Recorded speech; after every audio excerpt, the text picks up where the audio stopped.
Turn up to this one. Customer says noisy boiler. Let's go have a listen.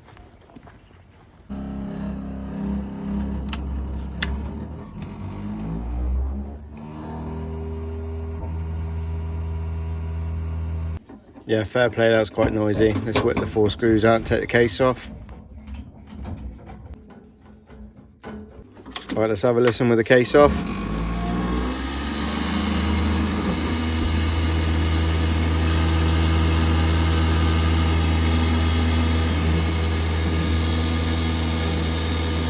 Safe to say I think that fan's had it. So let's have a look at the data badge for the GC number, the make and model of the boiler, 473185. That's a 30 SI we're looking for.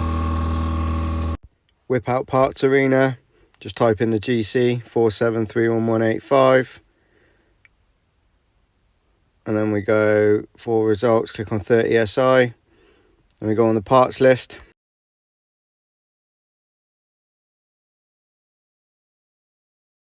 Now we've got 2 fans to pick from, one after FD code, so let's have a quick look into that.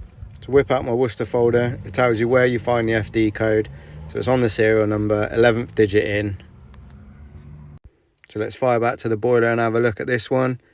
So 784 is the FD code here, so we need to find the FD code on the chart. So there's one fan before FD 790 and one after 790. So we know we're 784, which is April 2007, and the other fan would be 790, which is October 2007. So we can go back now and make sure that we order the right fan.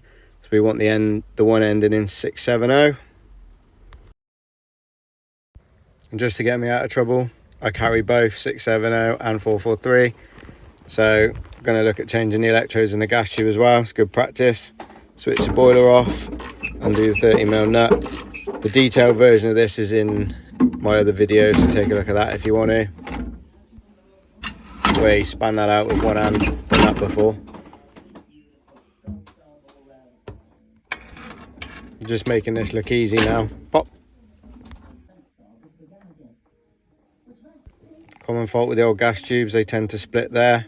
Don't want that happening. Let's have a look inside the fan and see what's going on. I think this could be the problem. What I found stuck in there, the membrane bearing plate. It's not where that should be. And for those of you who think I don't carry many Worcester spares, look at all that. Absolutely marvellous. Everything you could ever want pretty much in there. Apart from that though, that's not the right one. That's for CDI. But I managed to find the right one in there somewhere. Pop the new one in. Nice and easy. All back together. Throw that back in there. Tighten it all up. Set my analyzer and gauge up ready. Turn the power on. Next thing, obviously they've lost the manual, installation instructions, servicing instructions and whatever. So I'm going to whip out Partsarena again and we'll be able to find everything we need in there. I know it's a brand new gasket, but I always check it anyway. Why not? So whip out Partsarena again. Got the manual instructions there. Go down to setting CO2 so I can find the ratios. There it is at the top.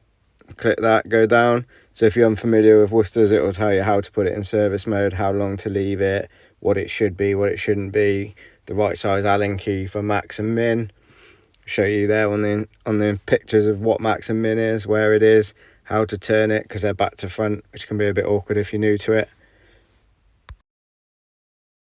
With all 26 nines done, I can safely say everything's good. It's all safe, it's all up and running. Let's pop the case back on and give it a try.